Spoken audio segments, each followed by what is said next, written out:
Hacete de Cristo 95.3 FM tiene el agrado en presentar al Ministerio Casa de Oración al predicador y pastor, el señor Chuy Olivares. Por favor, abran su Biblia en el libro de los Hechos, en el capítulo 20, en el versículo 27. Hechos 20, 27.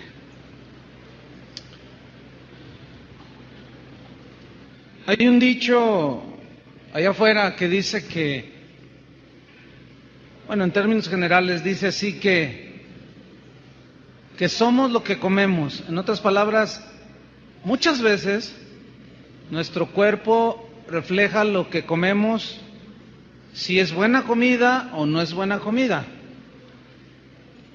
Y lo que comemos en lo material es muy importante para el cuerpo.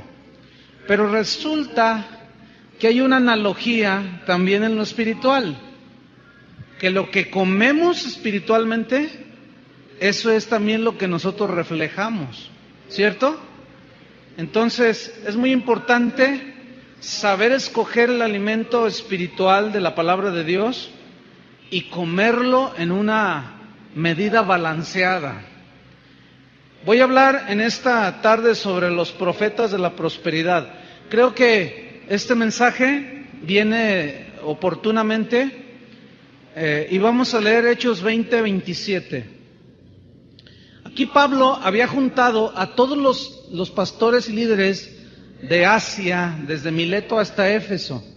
Los juntó para decirles algo. Versículo 27.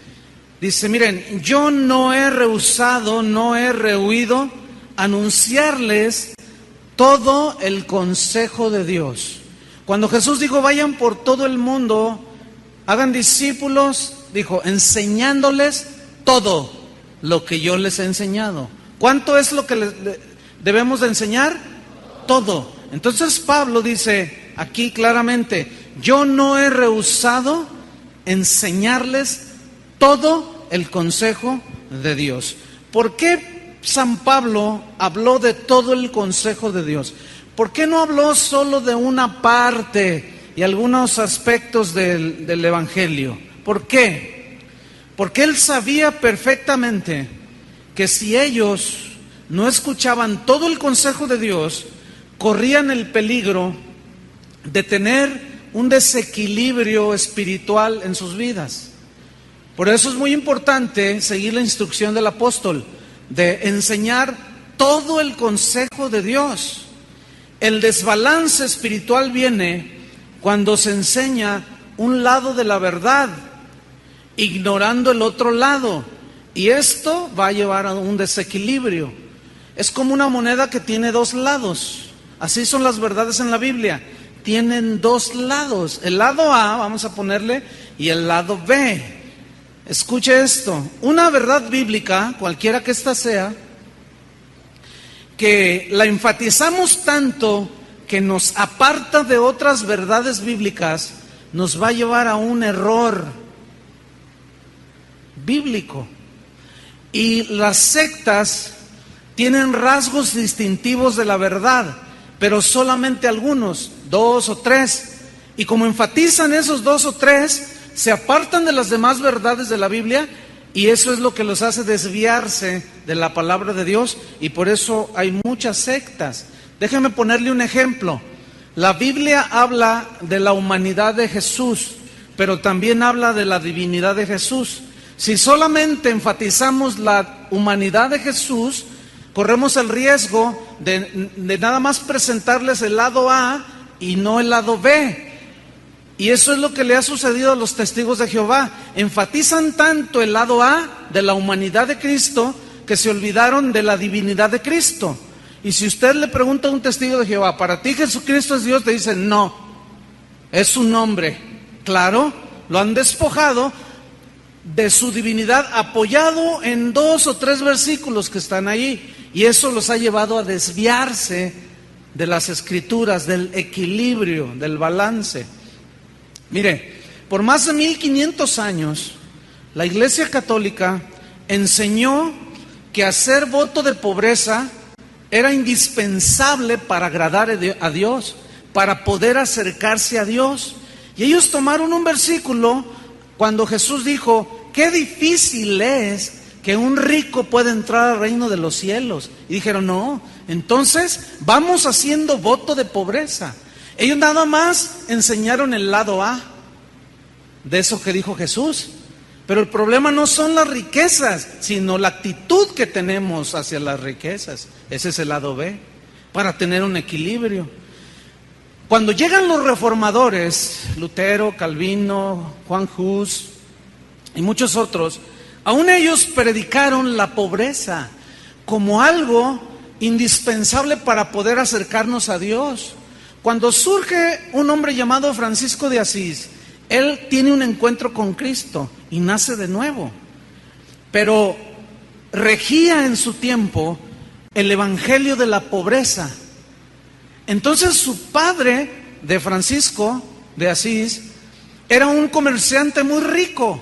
Y como Francisco había tenido un encuentro con Cristo, él desechó e hizo a un lado la herencia de su padre, que era un rico mercader.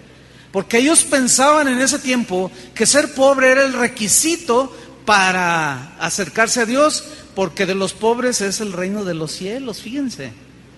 Ese es un lado de la verdad. Pero actualmente, anteriormente el péndulo estaba de este lado, el evangelio de la pobreza. Pero el péndulo en la actualidad se ha ido al otro extremo y ahora estamos viendo un resurgimiento del evangelio de la prosperidad. El otro extremo, el evangelio de la prosperidad es el otro extremo. ¿Por qué? Porque afirma que las riquezas son señal de que usted está bien con Dios.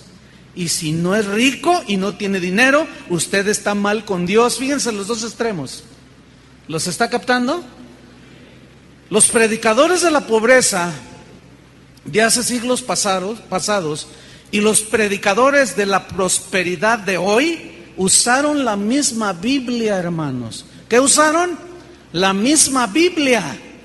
Entonces, ¿cómo está el asunto? ¿Quién tiene la razón? ¿Los predicadores de la pobreza o los predicadores de la prosperidad? Los dos tienen razón, pero los dos están equivocados también. ¿Por qué? Porque es una media verdad. Los que predican una cosa y los que predican la otra son extremos y es una media verdad. Porque ambos extremos, una respuesta al por qué ambos están en lo cierto y en el error, es porque entre los dos extremos, aquí y acá, lado A y lado B, hay un punto que se llama equilibrio, balance.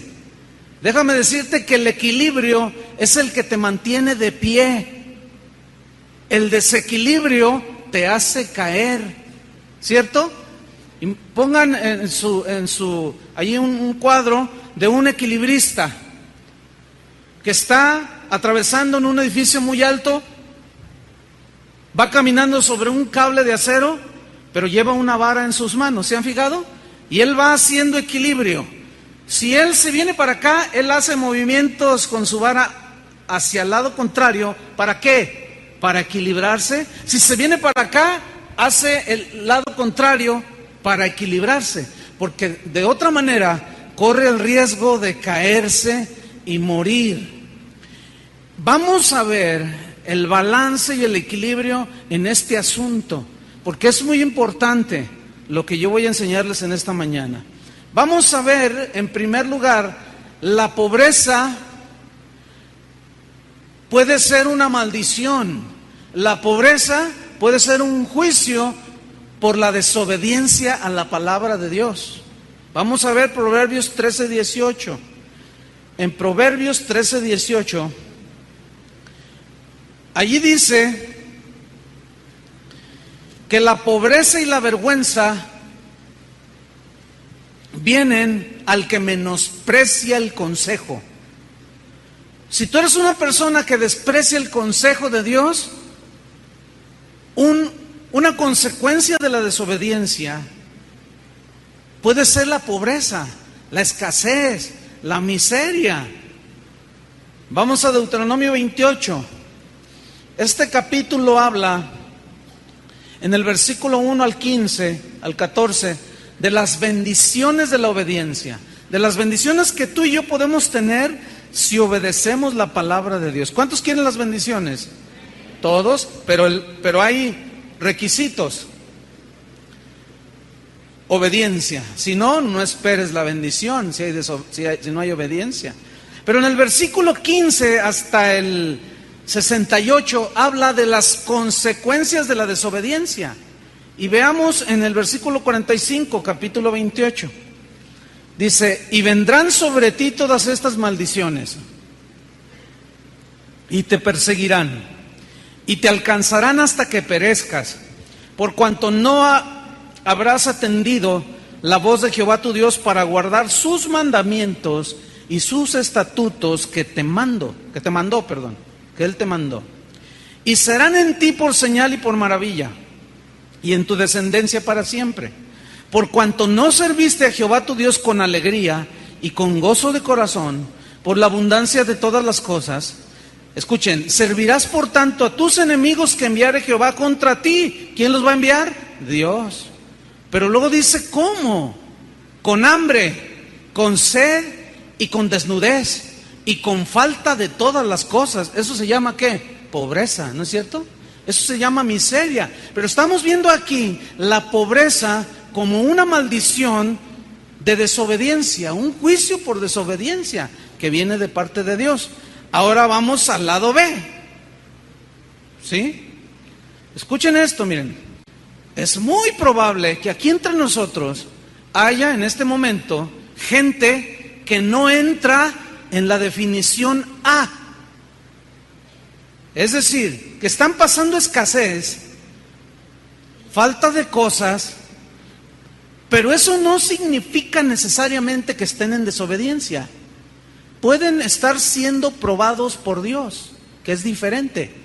Y eso es lo que no enseñaron los de hace 1500 años. El equilibrio. Vamos a verlo en la Biblia. Tú puedes caminar con Dios. Tú puedes diezmar y ofrendar y estar en necesidad económica, lo cual no significa necesariamente que estés en desobediencia en otras áreas. Puedes andar con Dios, pero Dios estará haciendo algo. Vamos a la Biblia. Santiago capítulo 2, versículo 1.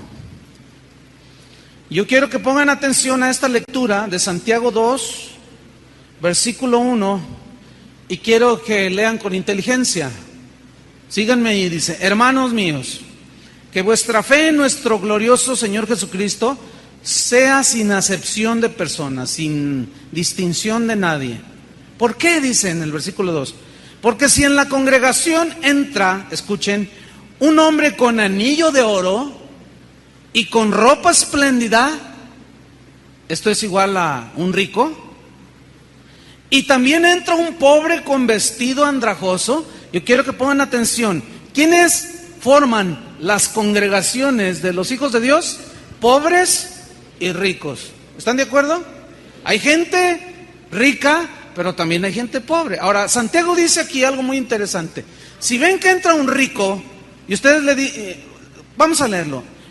Dice el versículo 3: y miras con agrado al que trae la ropa espléndida y le dices: siéntate tú aquí en buen lugar.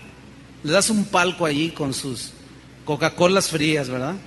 Y le dices al pobre: estate tú allí de pie, fíjate nomás, o siéntate aquí abajo, bajo mi estrado, ahí en el suelo.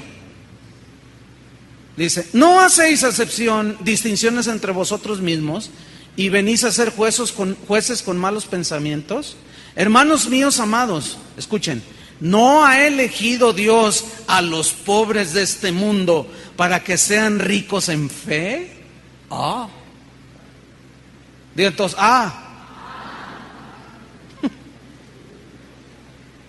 Bueno, de ahí se agarraron los de la pobreza para decir: ya ven, los pobres, nosotros.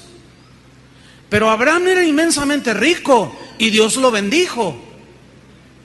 Y David lo mismo. Y Salomón igual. San Pablo no. Jesús no tenía ni dónde recostar la cabeza. Entonces, ¿cómo se mide la bendición de Dios? ¿Por la abundancia de las cosas? ¿Cómo se puede uno acercar a Dios para que lo reciba? ¿Siendo un pobre? Entonces a los ricos no los oye. Entonces, ¿por qué escuchaba a Abraham? Ah, ¿verdad?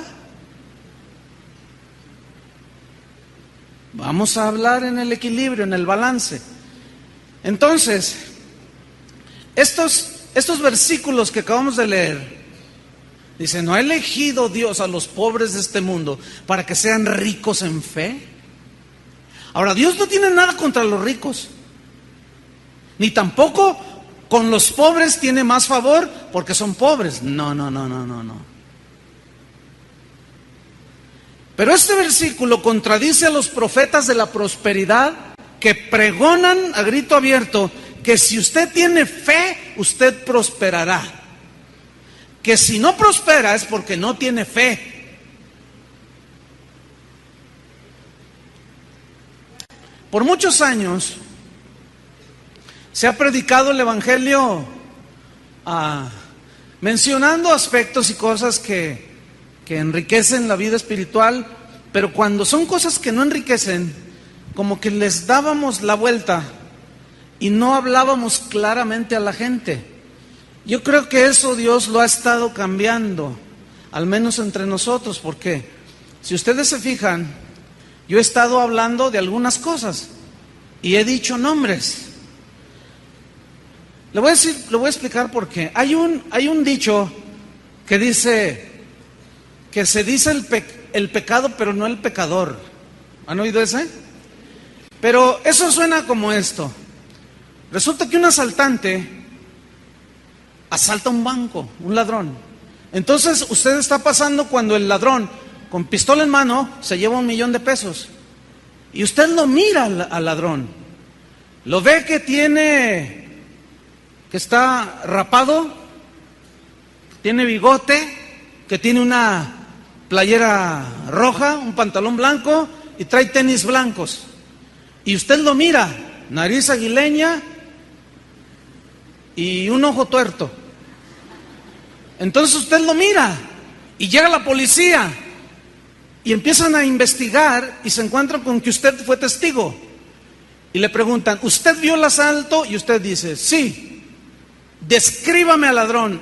No, le voy a describir al ladrón, pero lo que hizo mal, pero no le voy a describir al ladrón. Así suena. No, te va a decir la policía, usted tiene que describírmelo, si no, ¿cómo lo vamos a agarrar? No, pues yo nada más digo que fue un hombre. Yo nada más digo el pecado, pero no digo el pecador. No, eso no está bien, hermanos. Ese es el lado A. Y necesitamos el lado B. ¿Cómo vamos a identificar las falsedades que están surgiendo si no los exponemos claramente? ¿Me expliqué? Yo se los puedo ahí medio disimular, pero no, hermanos, porque luego, si no saben identificar, si yo nada más les digo por ahí se parece, así como que no. Entonces, yo quiero hablar de lo siguiente, mire. Últimamente ha surgido un joven profeta de la prosperidad. Resulta que hace un mes y medio llegó a mi oficina un paquete que venía de los Estados Unidos y era este libro que tengo aquí en mis manos. Y bueno, yo lo recibí y venía una carta dedicada para un servidor que decía que este libro iba a cambiar mi vida. Y dije, bueno, pues vamos a leerlo. Yo pensé que la Biblia, pero dije, bueno, vamos a leerlo, ¿no? Y dice el mismo libro que del mismo se han vendido 1,500,000 copias, o sea que es un exitazo. Es el número 1 en ventas ahora en los Estados Unidos. Y que este predicador se ve en más de 100 millones de hogares alrededor del mundo. Dije, bueno, pues yo conocí al papá de este predicador y era un hombre balanceado, un hombre de Dios, tremendo. Y bueno, tomé el libro. El libro se llama Su mejor vida ahora. Así se llama el libro. El autor es un profeta llamado Joel Osteen. Bueno, hijo de John Austin, exactamente, algunos lo identificarán. Para empezar, el título del libro está de que, ahí te lo encargo, escuchen, su mejor vida ahora. Yo pensaba que era después. ¿Cuántos pensaron que era después? O estamos equivocados todos nosotros o él tiene la razón. Para tener la mejor vida ahora. Bueno, eso es para empezar. Ok. Vamos a adentrarnos. En el capítulo 1 de este libro hay un encabezado que se titula Expanda su visión. Ahora, déjame leerle algo que trae en el inicio del libro que es interesante. Dice, estoy seguro que si usted toma estos pasos a mi lado, dice el profeta, terminará estando más feliz de lo que jamás ha sido. Ay, eso está muy osado, ¿no? Así, como diciendo, hasta ahorita todos son un montón de infelices, pero a partir de este momento vas a ser más feliz que nunca. Bueno, y luego dice, si sigue los principios que compartiré con usted en su mejor vida ahora, podrá vivir feliz y ser realizado desde hoy. O sea que somos un montón de irrealizados, frustrados. Según lo que, o sea, un escritor no puede escribir esto para empezar. Está diciendo, esto es. No hay nada más. Bueno, en la página, en el capítulo de Expanda su visión, que abarca de la página 2 a la página 8, tomé unas cosas así literales, porque no les voy a leer todo el libro, ¿no? Pero por ejemplo, él habla de cómo logró obtener la mejor casa del barrio, la más lujosa, la más cara. Esto fue por medio, dice él, de la visualización. ¿En qué consiste la visualización? En imaginar, pensar y confesar que tú vives en esa casa, aunque estés en otra, ¿no? Y si no lo haces de esta manera, nunca vas a obtener lo que tú deseas en esta vida. Ahora, yo busqué en el diccionario Larousse lo que significa visualizar y vean lo que encontré. Significa lo siguiente: representar mediante imágenes ópticas fenómenos de carácter mental. Apunten. Significa formar en la mente una imagen visual de un concepto abstracto. Esa es la definición de visualizar. Pero déjenme darles un ejemplo, una aplicación, porque algunos se quedan así. Está bien, no hay problema. Todos modos se van a salvar. Es por fe, acuérdense. Pero déjenme ponerle un ejemplo. Ahí, usted está en la esquina, usted trae un Dodge, está esperando el camión, ¿no? Entonces ve pasar un Mercedes-Benz y visualizarse es hacerse imágenes ópticas de fenómenos abstractos aquí en la mente.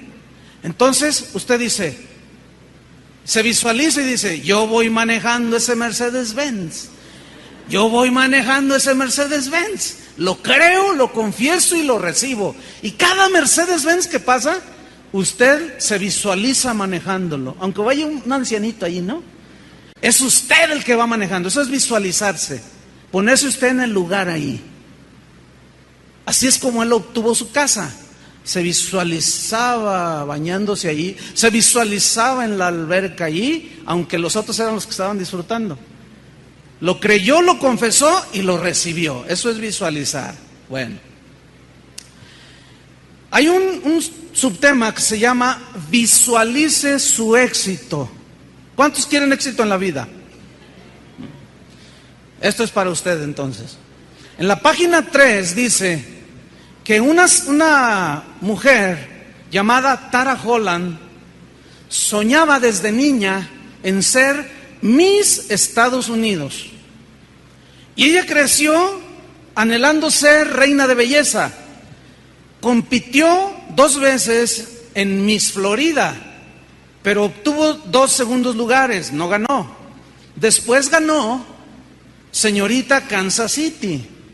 y finalmente logró su meta, el éxito en su vida, llegar a ser Miss Estados Unidos de Norteamérica.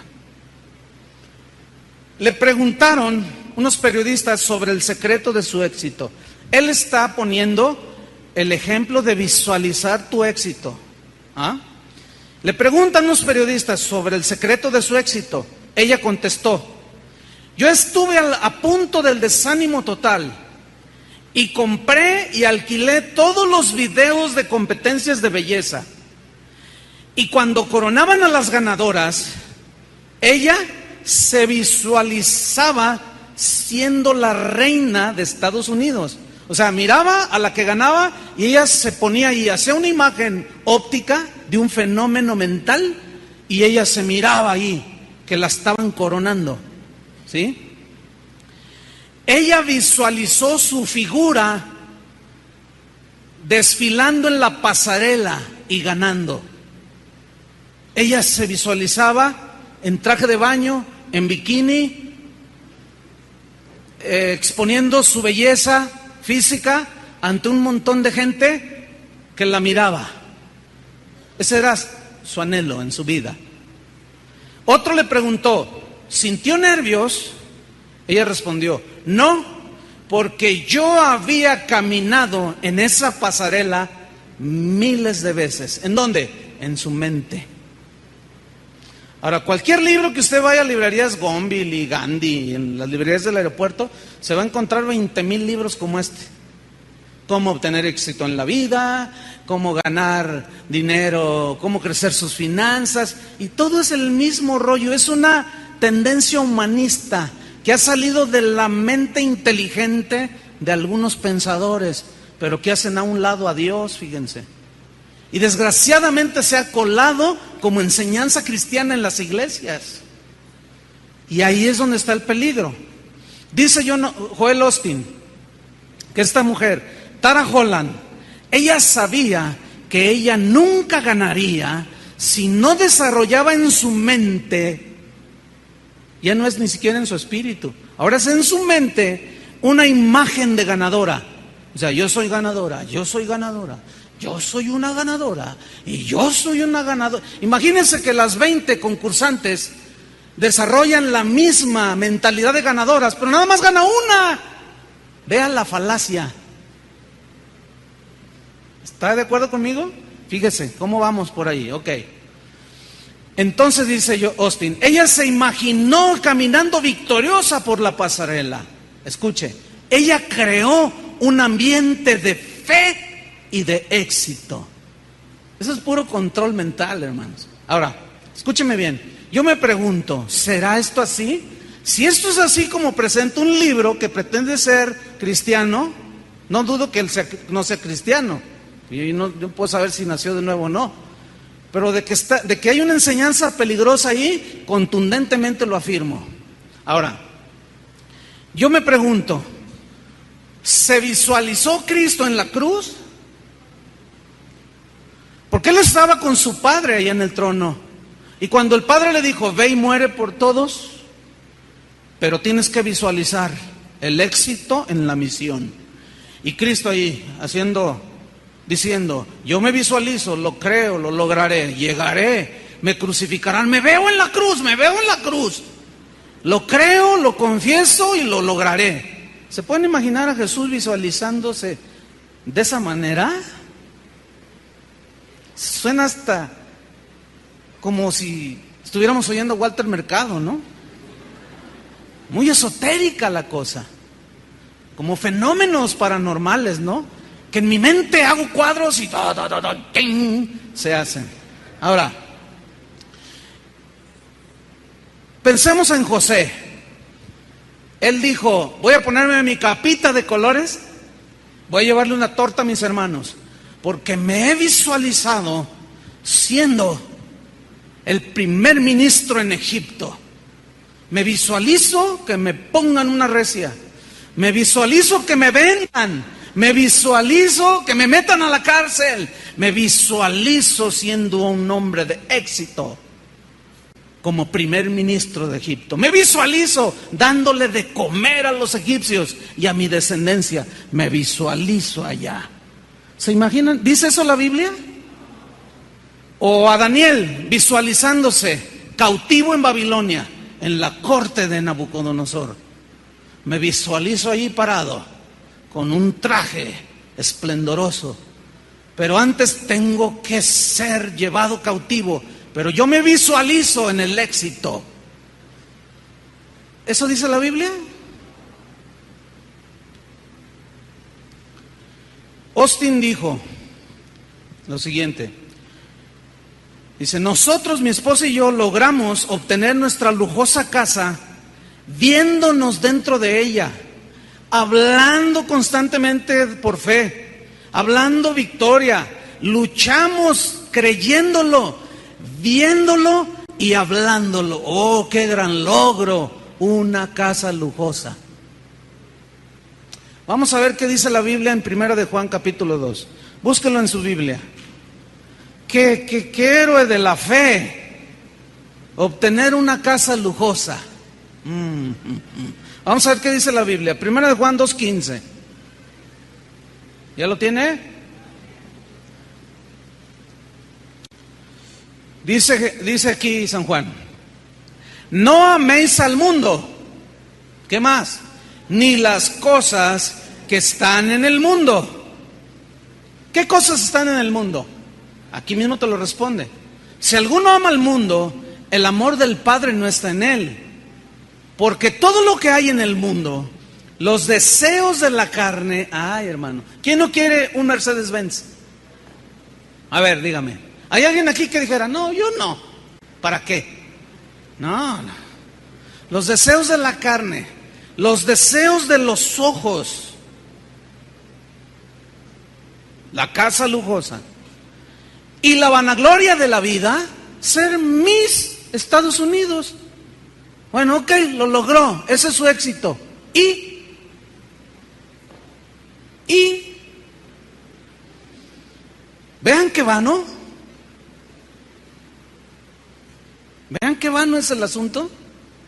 Casas, carros, dinero, éxito mundano, en fin. Los deseos de los ojos y la vanagloria de la vida no provienen del Padre, sino del mundo. Y el mundo pasa y sus deseos, pero el que hace la voluntad de Dios permanece para siempre. A ver, respóndanme. ¿Dónde está el auto último modelo que estrenó tu abuelito hace 50 años? Está en la chatarra, ¿no es cierto?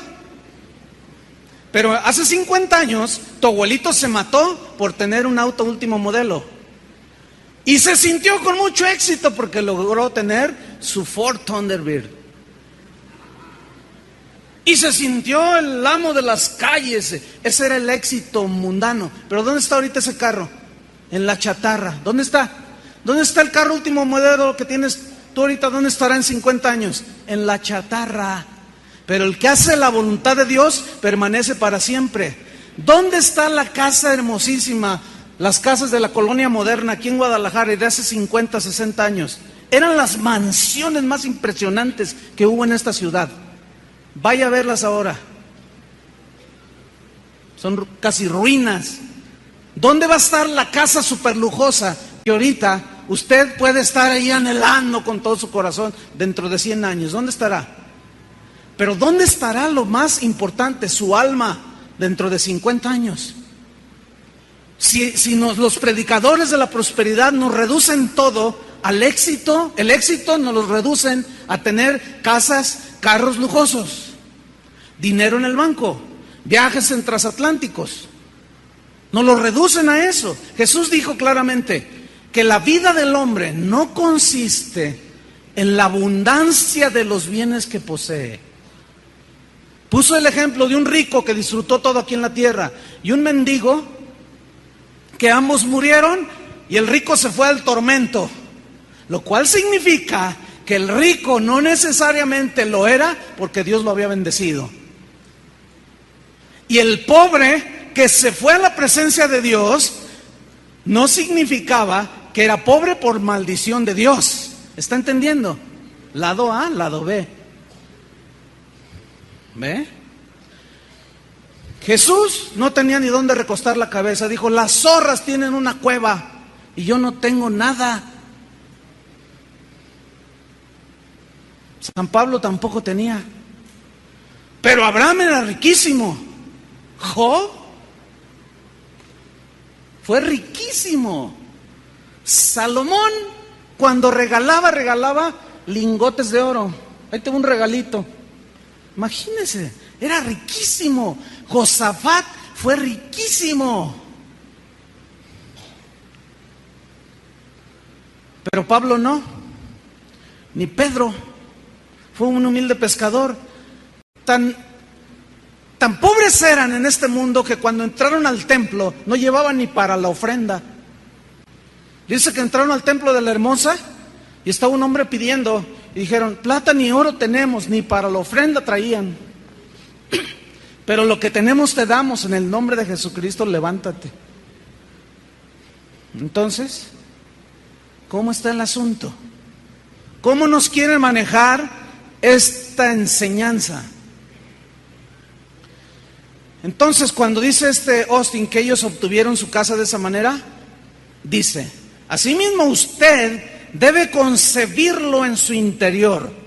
Comience visualizándose, alcanzando un nivel más alto, viviendo en la casa de sus sueños. ¿Cuál es la casa de sus sueños? ¿Sabe cuál es la mía? Aquella que fue a preparar Cristo. Esa es la casa de mis sueños, hermano. ¿O cuál es la suya?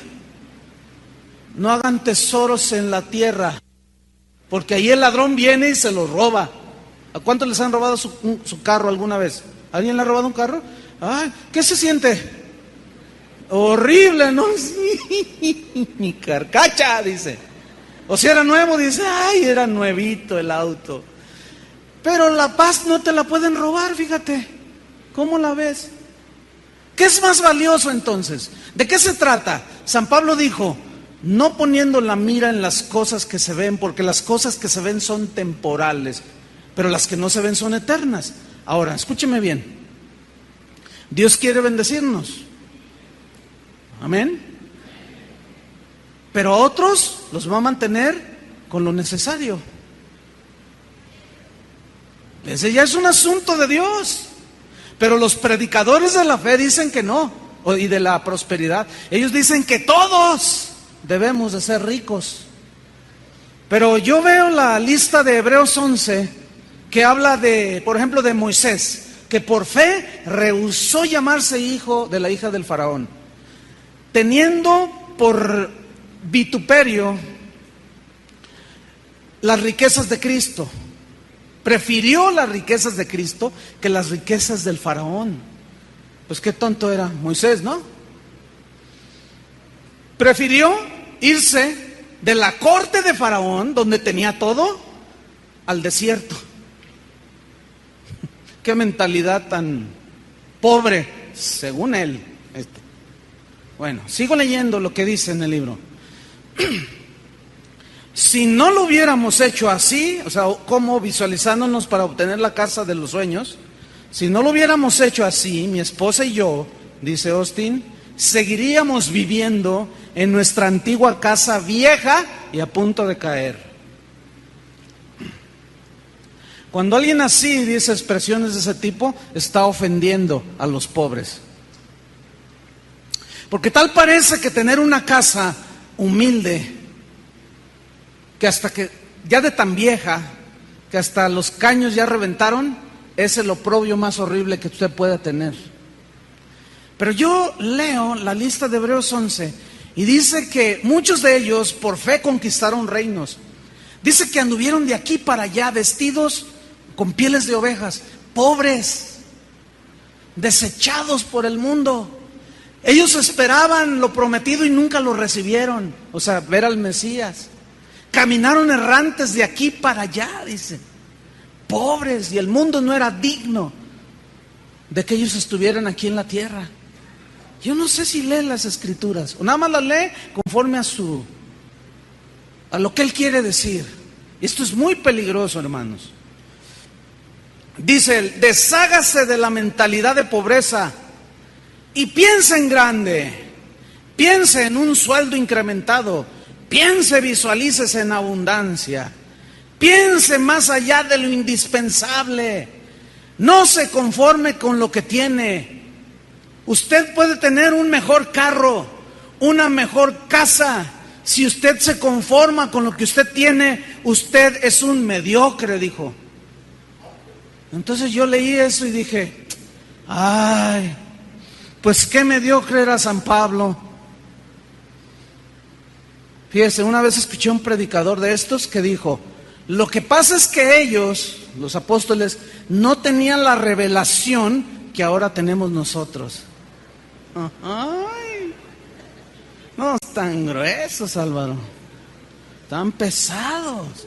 Tú dices, ay, entonces vamos a desechar la Biblia y nos vamos sobre ustedes.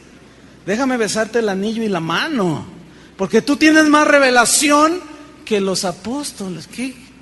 ¿Saben qué es eso? Una herejía, hermanos. Eso es una herejía. Vamos a ver al mediocre de Pablo. ¿Quieren verlo cómo él pensaba? Miren, por un lado, este muchacho dice que si usted se conforma con lo que tiene, usted es un mediocre. Vamos a ver qué decía San Pablo. Yo creo que de allí tomó el ejemplo Pablo como mediocre.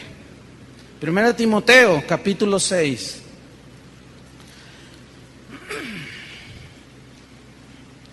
Vamos a ver la vida mediocre de San Pablo. ¿Ya lo encontró? Versículo 3, 1 Timoteo 6:3. Si alguno enseña otra cosa y no se conforma a las sanas palabras de nuestro Señor Jesucristo y a la doctrina que es conforme a la piedad. ¿Qué es doctrina conforme a la piedad? Es la doctrina que te lleva a enriquecer tu espíritu con las riquezas espirituales de Dios, que te acercan a Dios, no con las cosas materiales. Doctrina conforme a la piedad. Dice, versículo 4, está envanecido, nada sabe y delira acerca de cuestiones y contiendas de palabras, de las cuales nacen envidias, pleitos, blasfemias, malas sospechas. Disputas necias de hombres corruptos de entendimiento y privados de la verdad. Escucha esto, que toman la piedad como fuente de ganancia. Apártate de los tales. Versículo 6, y aquí viene la mediocridad de Pablo. Era tercermundista él. Pero gran ganancia, decía el apóstol Pablo, es la piedad acompañada de contentamiento. O sea, piedad de las cosas espirituales, devoción a Dios, acompañada de contentamiento. Porque nada hemos traído a este mundo y sin duda nada podremos sacar. Así que, teniendo sustento y abrigo, estemos contentos con esto. ¿Cómo la ven? Qué mediocre era Pablo, ¿no? Pobrecito. No tenía la revelación que hoy tienen estos hombres. ¿Ah? Bueno, solamente hay dos cosas para quedarnos: con lo que dice la Biblia o con lo que dicen los profetas de la prosperidad. Cada quien escoge. Cada quien escoge. Mire, un periodista que es de los más agudos en el periodismo mexicano, se llama Eduardo Ruiz Gili. A mí me gusta escucharlo porque dice las cosas tal y como son, ¿no? Y con nombres y todo. Dijo el otro día, dice, fui a Houston, donde tiene su sede este profeta. Fui a hacer una investigación sobre un fenómeno llamado el Evangelio de la Prosperidad. Yo dije, ¿qué va a decir? Y comienza él diciendo que él dice, yo personalmente estuve en el auditorio cuando ese hombre habló, cuando dio su dinámica, dijo. Una palabra muy dinámica, un mensaje muy dinámico. Dice, mire, para empezar el tipo es muy carismático. Todo el tiempo tiene una sonrisa en su boca. Todo el tiempo está sonriendo. Y todo su mensaje se centró en que Dios te quiere hacer rico. Dios te quiere dar. Dios te va a abundar. Dios te va a dar. Y dice el periodista, no, qué mensaje. Dice, hasta a mí me gustó. Les confieso que me gustó, aunque no crea en Dios. Porque a quien no le gusta, dice el periodista, que le digan que Dios lo quiere hacer rico. A todos les gusta. Dice, nada más que son muy listos para explotar la fe de la gente. Porque al final les dicen, ¿quieren que Dios los bendiga? Y todos dicen, sí, pues cáiganse porque necesitamos 100 millones de dólares para restaurar un edificio que compraron. 100 millones de dólares. ¿Sabes lo que es eso, hermano? Más de 1,000 millones de pesos para remodelar un auditorio. Dice Ruiz Gili, qué manera tan audaz de quitarle el dinero a la gente. Dice, el problema es que esto está llegando a México. Hace 20 días estuve en Nicaragua y me dice un pastor, yo hablé un poco de esto y me dice, pastor, hubiera venido antes, 15 días antes. ¿Por qué? Le digo. Dice, es que llegó un apóstol. Mira, hermano, hacía milagros impresionantes. Y nos enseñó que Dios nos quiere bendecir. Nicaragua es un país pobre, muy pobre. Y nos dijo que Dios nos quería hacer ricos y todos quieren ser ricos. Y todos sí. Bueno, la única manera en que Dios los puede hacer ricos es dando. Así es que todos tráiganme sus relojes, sus anillos, sus pulseras, sus esclavas, su cartera. Nomás saquen la identificación y tráiganmelos aquí. Y yo le dije, ¿y se los llevaron? Dice, sí. Le digo, Dice, hubieras vendido 15 días antes. Le digo, ¿y qué ustedes no son capaces de discernir que estos tienen la piedad como fuente de ganancia? Y te presentan una media verdad, hermano. Y no enseñan en el equilibrio. Qué mediocre era San Pablo. ¿Con quién se quedan? Bueno, ya cada quien escoge. Miren, en el capítulo 5 de este libro, él habla sobre el favor de Dios que está sobre usted en cualquier circunstancia. En la página 38 y 39, él define el favor de Dios de la siguiente manera. Escuche, Él dice, yo he recibido mucho favor simplemente por quien era mi padre terrenal, John Austin, que era un hombre muy respetado y muy influyente en la comunidad. Un día, dice él, un policía me detuvo porque iba a exceso de velocidad. Cuando me pidió mi licencia de conducir y la miró, reconoció que yo era hijo de John Austin. Me sonrió, como si fuera mi amigo de toda la vida, y me dejó ir con solo una advertencia. Yo imagino que a lo mejor le dijo algo así como, te perdono, vete y no peques más, algo así, no sé, ¿no? No, dice que una advertencia, no lo vuelvas a hacer, pero en esta ocasión, vete, porque eres hijo de John Austin, vete.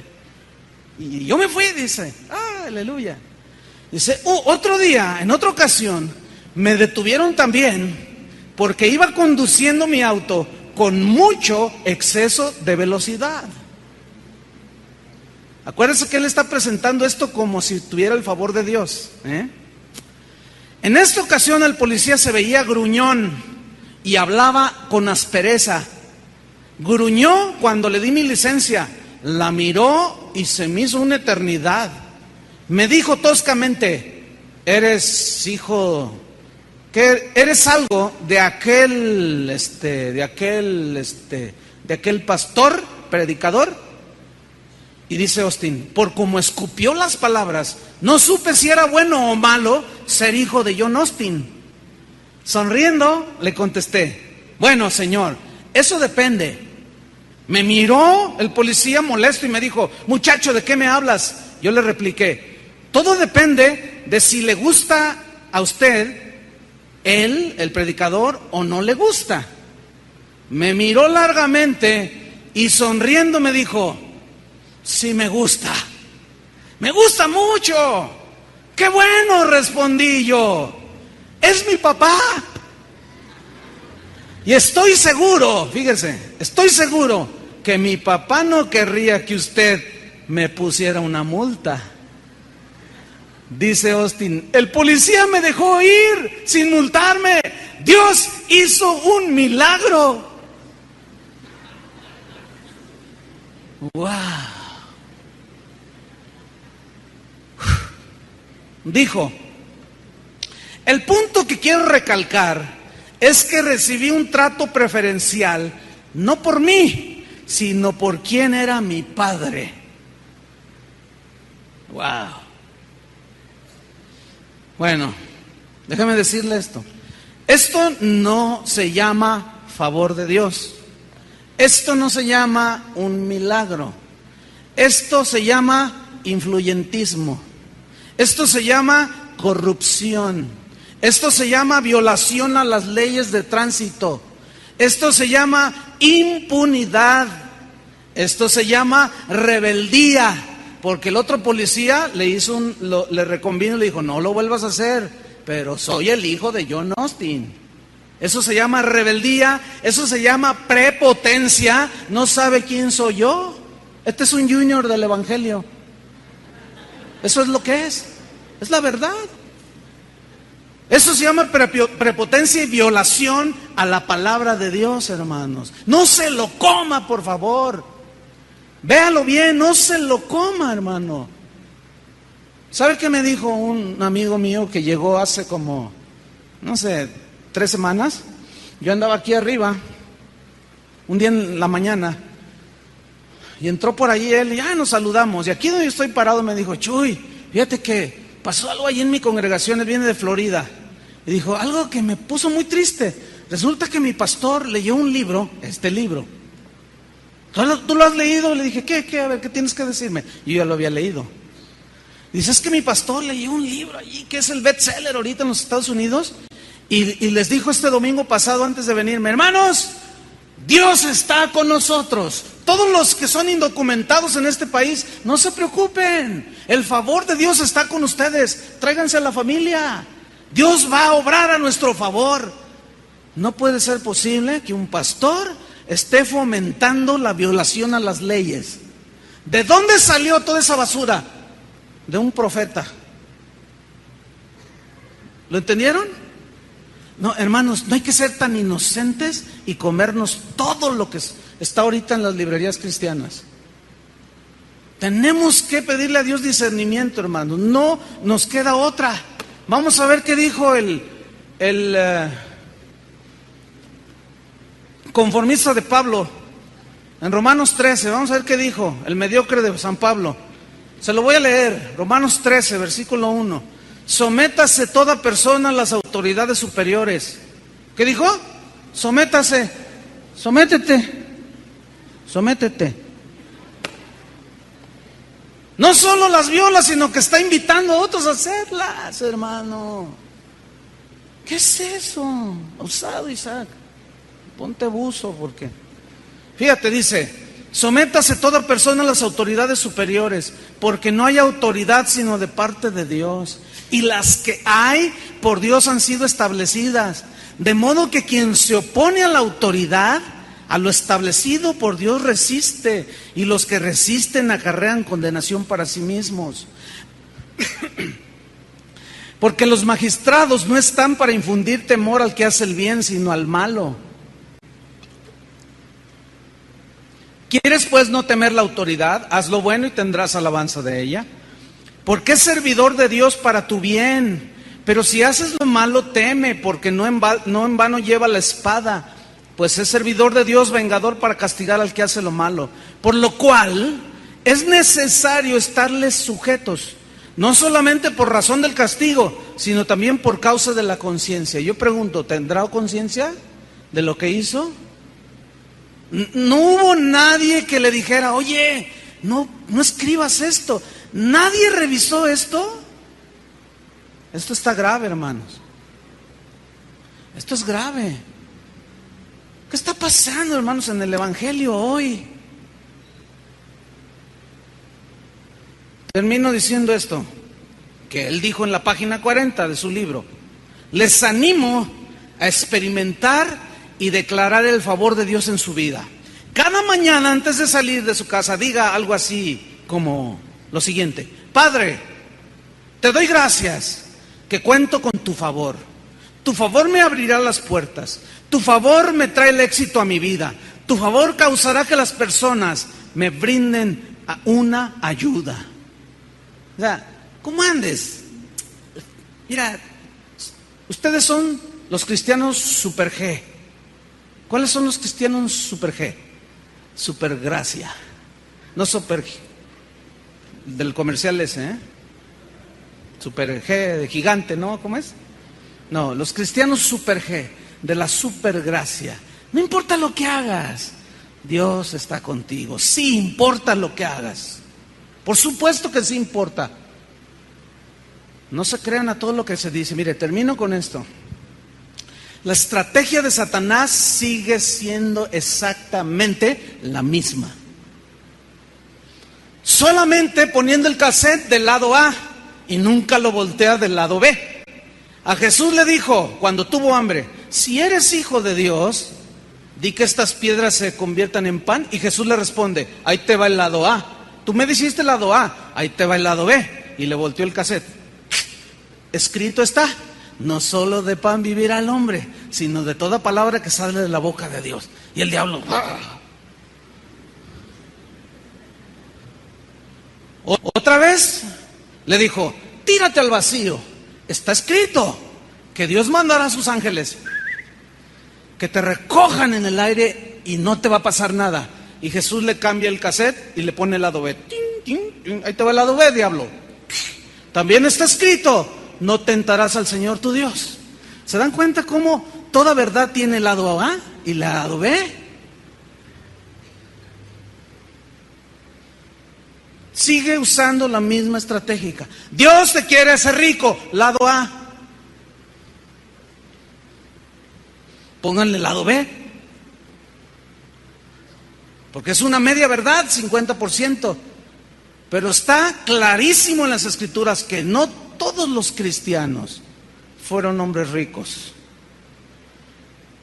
El de Proverbios decía: no quiero ni riqueza ni pobreza, manténme del pan necesario. No sea que teniendo pobreza diga: Dios no sirve para nada, y teniendo riqueza me olvide de Dios. No, manténme. Algunos Dios los tiene que mantener así, al día. ¿Saben por qué? Porque si les da poquito más, Dios sabe que te vas a olvidar de Él. Por eso. A otros Dios les da riqueza porque sabe que las pueden manejar, no para sus deseos egoístas. Yo te pregunto, los que quieren prosperar, ¿para qué quieres prosperar en tu negocio? Para hacer más viajes, para tener más carros, para tener más casas. Para eso es lo que en realidad quieres. Nunca están pensando para sembrar en la obra de Dios y que el evangelio se crezca. Nadie piensa en eso, hermanos. Es muy raro. ¿Ven? Ahí está el engaño de Satanás. Ahí está, hermanos. Termino leyéndole solamente unos versículos. Vamos a 1 Timoteo. Vamos con el conformista de Pablo, el mediocre de San Pablo. Vamos a ver qué pensaba.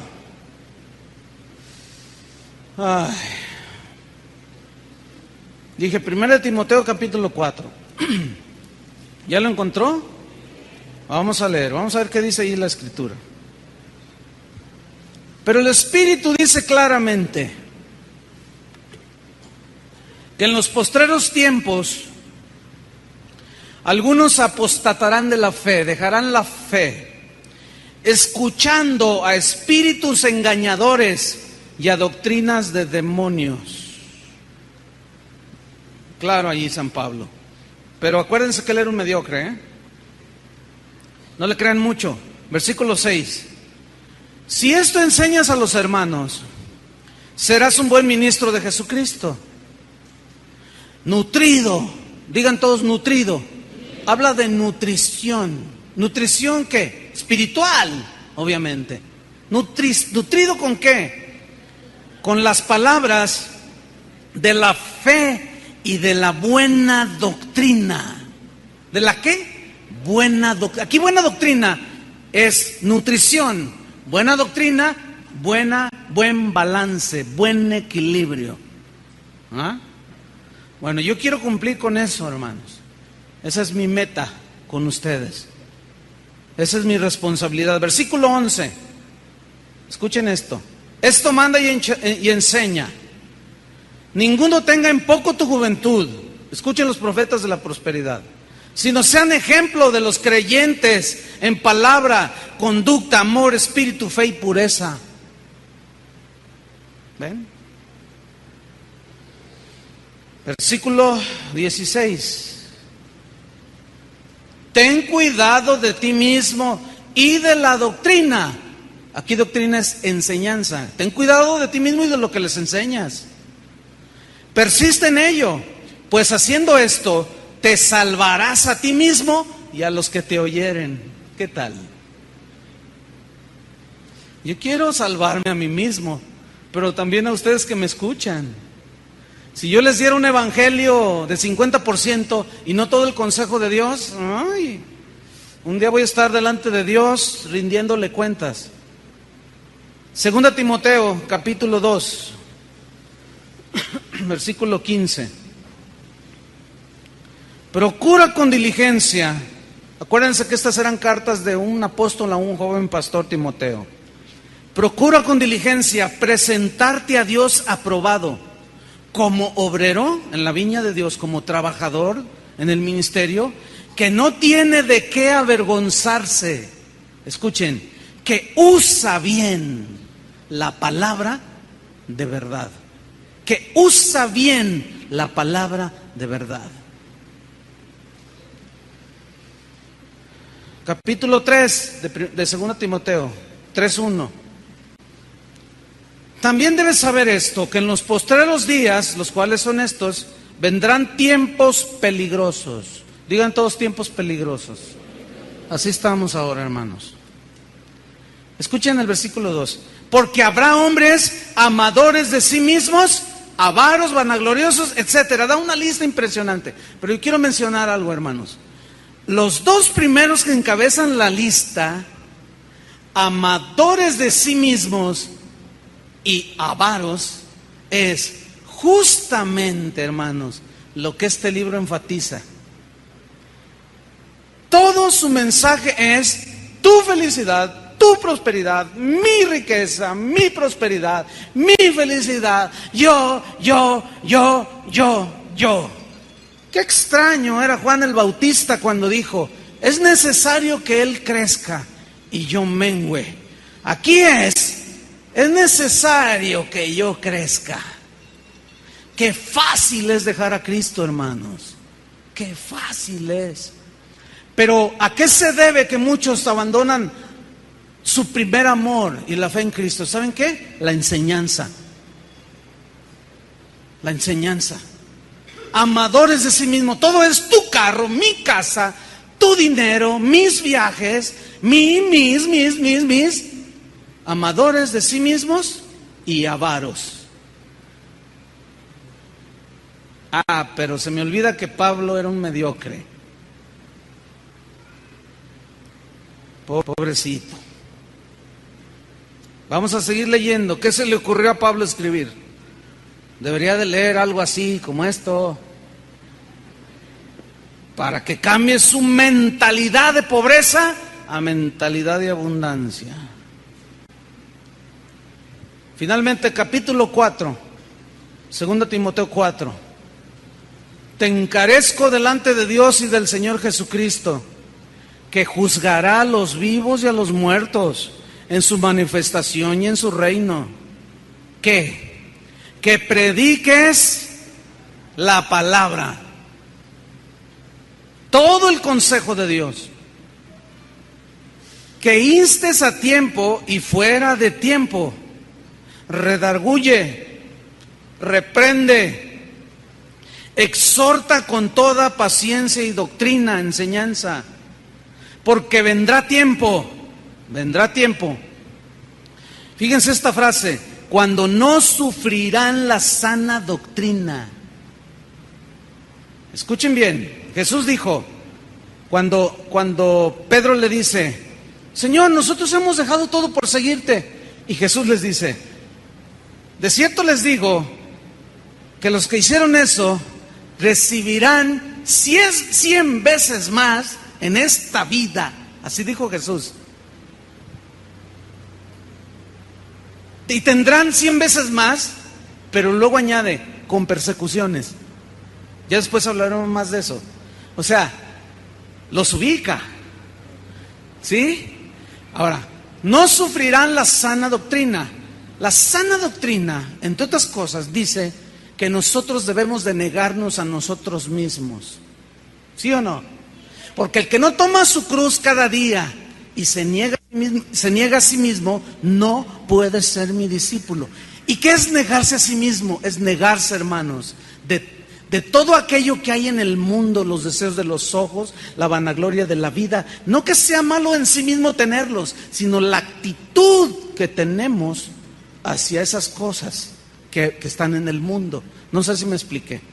Entonces, Pablo dice, te encarezco delante de Dios, que prediques la palabra. Vendrá tiempo en que no sufrirán la sana doctrina, sino que teniendo comezón de oír, dice. O sea, ganas de oír cosas que me gusta oír. ¿A quién no le gusta que le digan que Dios te quiere hacer rico? Dígame. ¿A quién no le gusta? A todos. ¿Cuántos quisieran cambiar su carro que traen? Todos. ¿Cuántos quisieran otra casa mejor? Todos. ¿Cuántos quisieran que les subieran el sueldo? Todos. ¿Cuántos quisieran que su negocio se multiplicara 100 veces? Todos. ¿Quieren que les predique de eso? Bueno, ese es el lado A. Esa es una media verdad. Es cierto. Pero también les debo de predicar la otra. De que Dios también te va a probar como a Abraham. De que Dios también te va a probar como a Job. ¿Y cómo los probó? Pero eso no les gusta oír a la gente. A la gente no le gusta oír de que tú puedes sufrir por Cristo. A eso no le gusta oír a la gente. A la gente le gusta oír que todos tus negocios van viento en popa, que te visualices en esa casa. Te mires adentro bañándote en el jacuzzi y un día vas a estar ahí. Eso le gusta a la gente. Termino. Se amontonarán maestros conforme a sus propias concupiscencias y apartarán de la verdad el oído y se volverán a las fábulas. Ahí está. Pero tú sé sobrio en todo. Sobrio es lo contrario de ebrio, en tus 5 sentidos. Sobrio, discerniendo, viendo al enemigo cómo te quiere robar, atento, velando. Tú sé sobrio, le dice, soporta las aflicciones, haz obra de evangelista, cumple tu ministerio, porque yo ya estoy para ser sacrificado y el tiempo de mi partida está cercano. He peleado la buena batalla, he acabado la carrera, he guardado la fe. Por lo demás me está guardada una casa en Puerta de Hierro. Ay, perdón. Me está guardada la corona de justicia, la cual me dará el Señor, juez justo en aquel día, y no solo a mí, sino también a los que aman su venida. ¿Cuántos aman su venida? Que nada en esta tierra nos ate para un día estar con Él. La segunda parte de este mensaje, porque este es los profetas de la prosperidad 1, va la segunda parte, este es el lado A. Yo les voy a enseñar el lado B. ¿Qué dice la Biblia sobre la prosperidad? Pero trataré de hacerlo en el equilibrio que San Pablo enseñó y que los apóstoles y Jesucristo enseñaron. ¿De acuerdo? Mientras vamos a orar, pónganse de pie. Oremos. Levanta tus manos al cielo. Es muy importante, hermano, son tiempos peligrosos. Dile esta oración al Señor.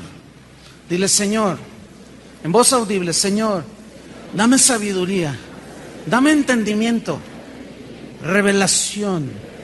Derrama sobre mí un espíritu de revelación y de conocimiento de tu voluntad. Que cada vez que yo abra la Biblia, vea en tu verdad el lado A, pero también el lado B. Y que cada cosa que aún yo escuche y lea en libros y aún la misma Biblia, siempre tenga presente y que hay un lado B de la verdad, para tener una alimentación equilibrada, balanceada.